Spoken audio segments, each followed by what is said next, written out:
10 నిమిషాలన్నారు. దాదాపు అరగంట అవుతోంది. లోపలికి వెళ్ళిన వాళ్ళు ఇంకా రాలేదు. అసలు వస్తారో రారో అర్థం కావడం లేదు. అసలు నన్ను బయటికి పంపించేయడానికి ఎత్తుగడ వేశారేమోనని అనుమానంగా ఉంది. మీ నోటికొచ్చినట్టు మాట్లాడకండి. ఏదో పరిస్థితి బాగోలేదు కాబట్టి మీరేమన్నా సహిస్తామని మాత్రం అనుకోవద్దు. బాలకృష్ణ గారి గురించి, ఆయన ఫ్యామిలీ గురించి తెలిసి కూడా మీరు ఇలా మాట్లాడడం ఏమీ బాగోలేదు. Please mend your way. చాలేంటి చెప్పొచ్చారు. డబ్బు తీసుకునేటప్పుడు ఒకలాగా, అప్పు తిరిగి ఇవ్వమన్నప్పుడు ఇంకోలాగా మాట్లాడడం మీలాంటి పెద్ద మనుషులకు మామూలే.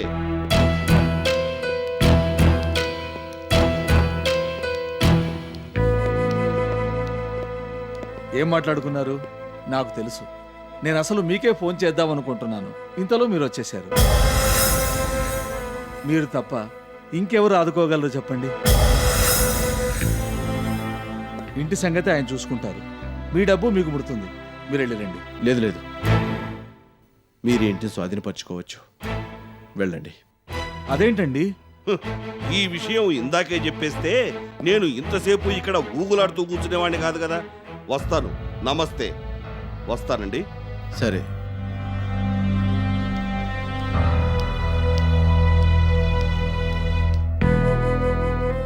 అదేంటండి, మీరు బాలకృష్ణ గారిని లోపలికి తీసుకెళ్తే ఈ ఇంటి విషయం మాట్లాడడానికి ఏమో అనుకున్నాను.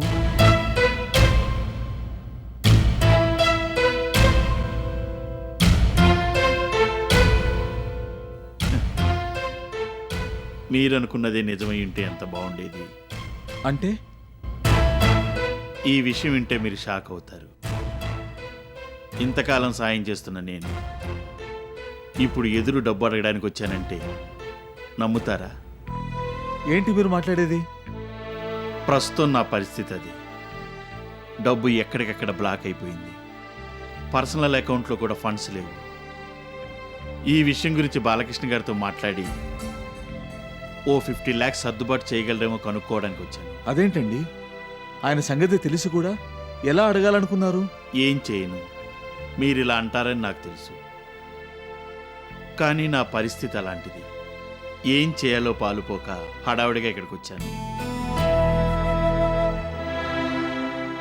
ఎనీవే, ఆయన వల్ల కాదని చెప్పేశారు కాబట్టి ఇబ్బంది పెట్టను. మా ఫ్రెండ్ నా కోసం ఎదురు చూస్తూ ఉంటాడు. నేను వెంటనే బయలుదేరి వెళ్ళాలి. వెళ్ళొస్తాను. మీరు మాత్రం ఈ విషయం గురించి ఆలోచించి బాధపడకండి. వస్తానండి.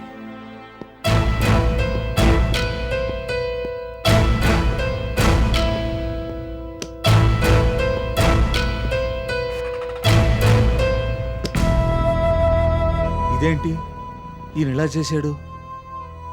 ఈయన ఇలా మాట్లాడి వెళ్ళాడంటే నమ్మలేకపోతున్నాను. కలో నిజమో అర్థం కాకుండా ఉంది. ఆయన మాత్రం ఏం చేయగలరు లాయర్ గారు? ఆయన సాయశక్తిలో ప్రయత్నించారు.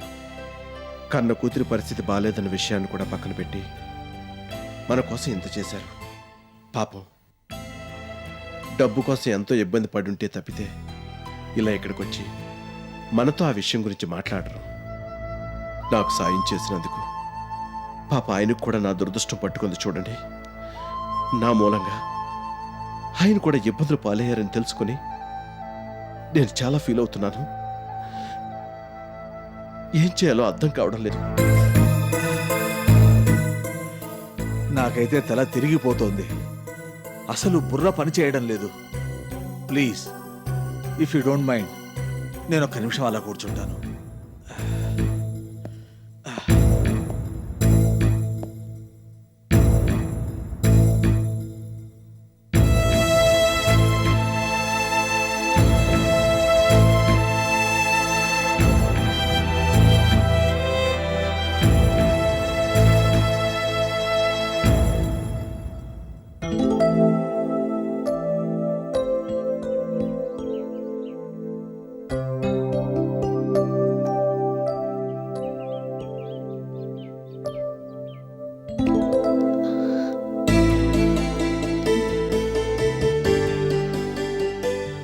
నీకోసమే ఎదురు చూస్తున్నాను. నువ్వా? ఇక్కడ రోడ్డు మీద ఈ టైంలో నువ్వు ఇటువైపు వెళ్తూ ఉంటావని మహాలక్ష్మమ్మ గారు చెప్పారు. అందుకే ఇక్కడ నిలబడున్నాను. ఒక్క నిమిషం.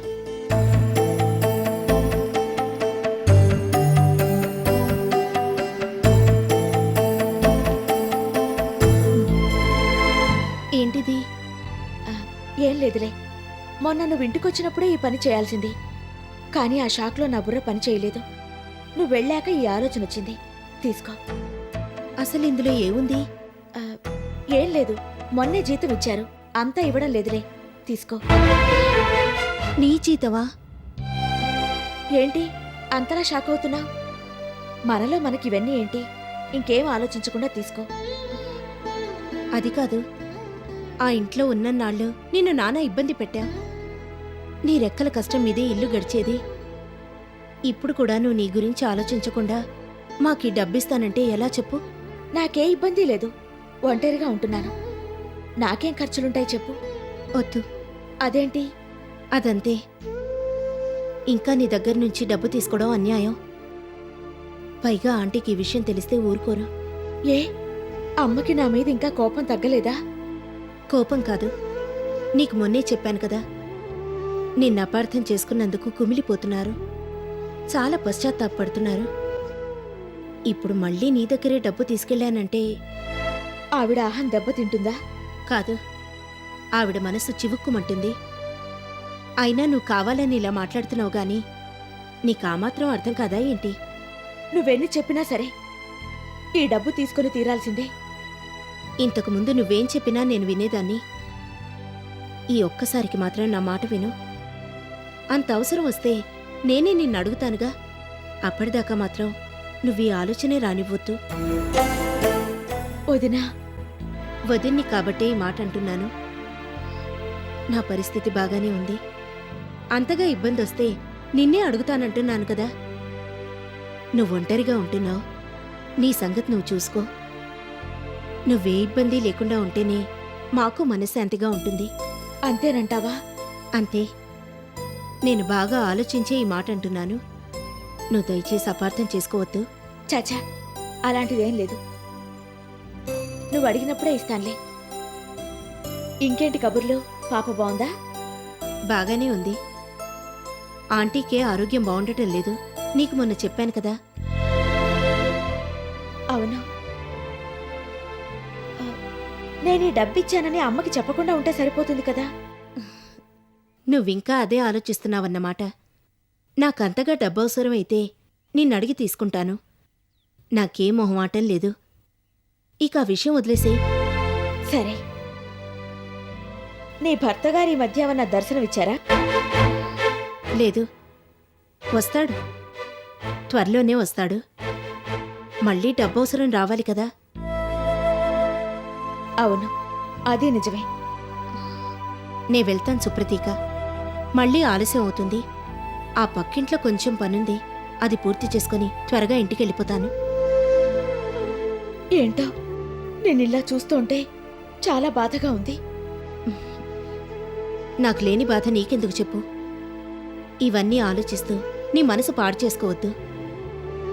ఇన్నేళ్లు నువ్వు కష్టపడలేదా చెప్పు? ఇప్పుడు కూడా నీ కష్టం మీదే నువ్వు బతుకుతున్నావు. అలాంటప్పుడు నేనీ మాత్రం చేస్తే కందిపోతానా?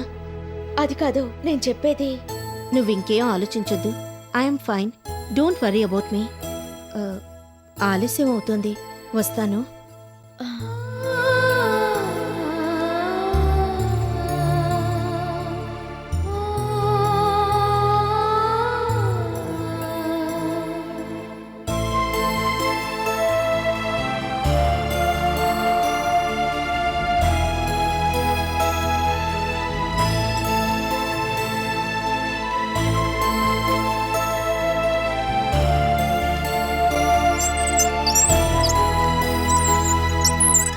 దీని గురించి నేను చాలా ఆలోచించాను. ఆ తర్వాతే మీకు ఈ సలహా ఇస్తున్నాను. ఇంత పెద్ద ఇంట్లో ఉంటున్న మీరు సడన్గా ఏ అద్దె ఇంట్లోనే అడ్జస్ట్ అవ్వాలంటే చాలా కష్టం, ఇబ్బంది పడిపోతారు. అయినా మీకంత అవసరం ఏముంది చెప్పండి? మేమంతా లేవు, అది మీ ఇల్లు కాదా? మీరు మా కళ్ళెదురుగా తిరుగుతుంటే మాకెంత సంతోషంగా ఉంటుందో ఆలోచించండి. పైగా మీకు బేబీ సంగతి తెలుసు కదా. ఈ చివరి రోజుల్లోనైనా తన కంటి ముందు మీరు కనిపిస్తూ ఉంటే ఆనందంతో ఉక్కిరి బిక్కిరైపోతుంది. నా కోసం కాకపోయినా బేబీ కోసమైనా నేను చెప్పేది వినండి. అసలు ఇది నా ఐడియా కాదు, సన్నుత చెప్పిందే మీకు చెప్తున్నాను. Please accept her request. I'm sorry. కాదంటున్నందుకు మీరు మరోలా అనుకోవద్దు. కానీ నాకు మొదటి నుంచి ఇండిపెండెంట్గా ఉండడం అలవాటు. అద్దిల్లు అయితే మాత్రం ఏమైంది, నా ఇష్టం వచ్చినట్టుగా ఉండొచ్చు. మా ఇంట్లో మాత్రం మీకు ఏ లోటు ఉంటుంది చెప్పండి. మీరు ఎలా కావాలంటే అలాగే ఉండొచ్చు. మీ స్వేచ్ఛకి ఎటువంటి అడ్డంకులు ఉండవు. అసలు ఆ ఇల్లంతా మీదే అన్నట్టుగా ఉండొచ్చు. అలా అయితేనే మాకు సంతోషంగా ఉంటుంది. Very kind of you. మీ మంచితనానికి నిజంగా చేతులు జోడించి నమస్కరించాలి. కానీ ఇప్పటికే మీరు నా కోసం చాలా చేశారు. అది కాదు. ప్లీజ్ ఈసారికి నా మాట వినండి. సరే, మీ ఇష్టం. మిమ్మల్ని బలవంత పెట్టను.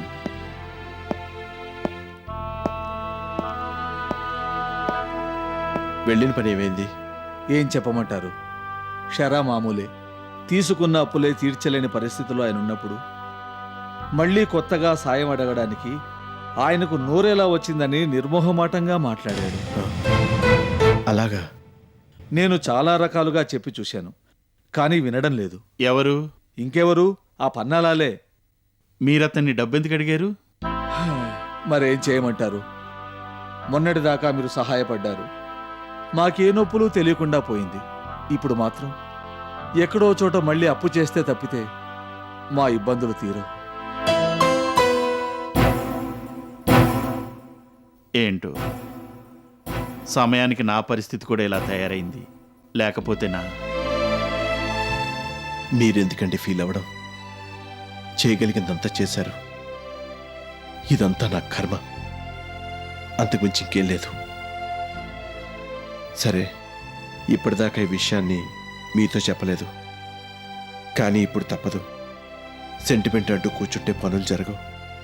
నా దగ్గర మిగిలింది ఒక్క మమ్మీ జ్యువెలరీనే. దాని జోలికి ఇప్పటిదాకా వెళ్ళలేదు. అమ్మగారు నగల నగలనేవి ఎప్పటికైనా మన అవసరాలు తీర్చడానికే మన దగ్గర ఉంటాయి కదండి. పైగా అమ్మున్న ఇదే సలహా ఇచ్చేది. నా కష్టాలు చూసి తట్టుకోగలిగేదా చెప్పండి? నిజమే అనుకోండి, కానీ ఎంతైనా ప్లీజ్ నాకు ఒక అవకాశం ఇవ్వండి. బేబీతో మాట్లాడతాను. తన పర్సనల్ అకౌంట్లోంచి డబ్బు డ్రా చేస్తాను. మీకు నగలు అమ్మాల్సిన అగత్యం తప్పిస్తాను. వద్దండి. ఆయన అంతగా చెప్తున్నారు కదా, మీరు కాదనకండి. ఒకవేళ ఆయన వల్ల ఆ పని కాకపోతే మనకెటూ ఇలా చేయక తప్పదు. అవును, నేనిప్పుడే వెళ్ళి బేబీతో మాట్లాడతాను. మీరు నా కోసం కొద్దిగా ఓపిక పట్టండి.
నందనా,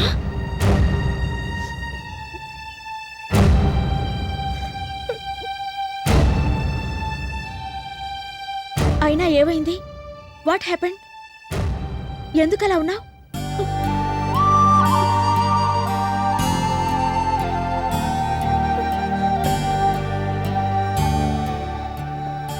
అయినా నా కోసం వెతుక్కుంటూ ఇంత దూరం వచ్చావా? చాలా ఆశ్చర్యంగా ఉంది. I'm sorry. లోపలికి రా.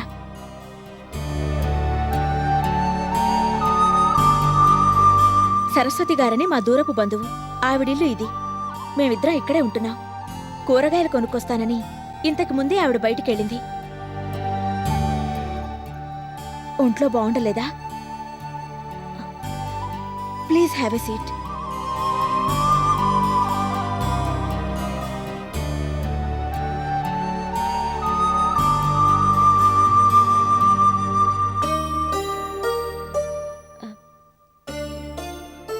I'm really surprised by your visit. ఏం తీసుకుంటావు? నాకే వద్దు. నీతో ఒక విషయం గురించి మాట్లాడెళ్దామని వచ్చాను. ఇది నా జీవితానికి సంబంధించిన సమస్య. నీ జీవితానికి సంబంధించిన సమస్య నాతో మాట్లాడాలని వచ్చావా? నాకేం అర్థం కావడం లేదు. నేను మోహన్ని ప్రేమించి పెళ్లి చేసుకున్నాను. అతను నన్ను వదిలేసే పరిస్థితి వస్తుందని కల్లో కూడా ఊహించుకోలేదు. ఆ ఊహే భరించలేకపోతున్నాను. మోహన్ నిన్నొదిలేయడమేంటి? What are you talking? ఇప్పుడు మోహన్ ఇదివరకటిలా నాతో ఉండటం లేదు.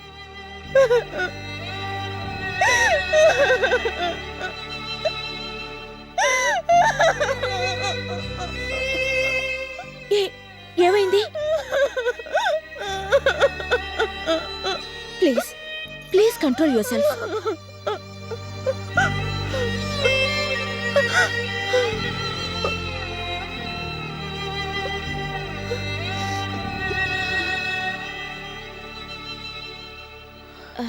కొంచెం కాఫీ తీసుకొస్తాను. You will feel better. వద్దు, నాకేం అక్కర్లేదు. పోనీ మొహం కడుక్కొని వస్తావా? చల్లటి నీళ్లతో మొహం కడిగితే ఏం లాభం?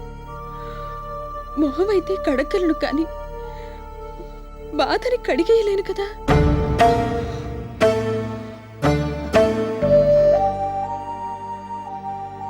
పిల్లలంటే మోహన్కి బాగా ఇష్టం.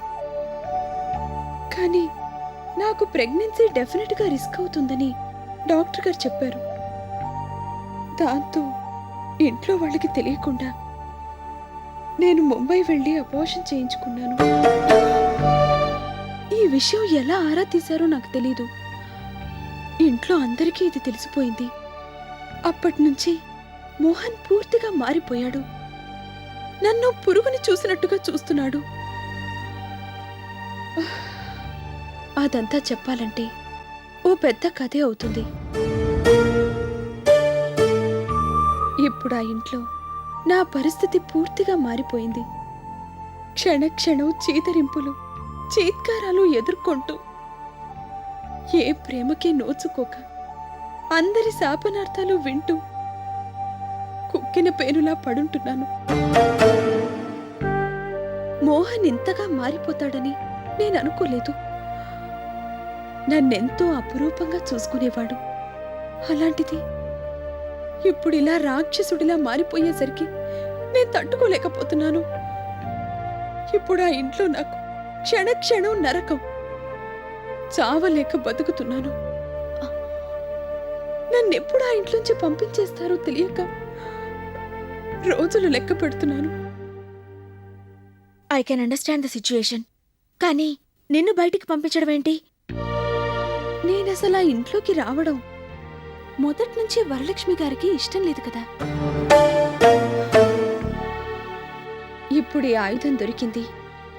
దాంతో నన్నెప్పుడెప్పుడు ఆ ఇంట్లోంచి పంపించేద్దామా అని వరలక్ష్మి గారు ఆరాటపడిపోతున్నారు. నన్ను పంపించేసి నిన్న ఇంటికి తిరిగి తెచ్చుకోవాలని ఆవిడ తాపత్రయం. రోజూ ఇదే మాట. ఇక తట్టుకోలేక దీని గురించి నీతో మాట్లాడాలని ఇలా వచ్చాను.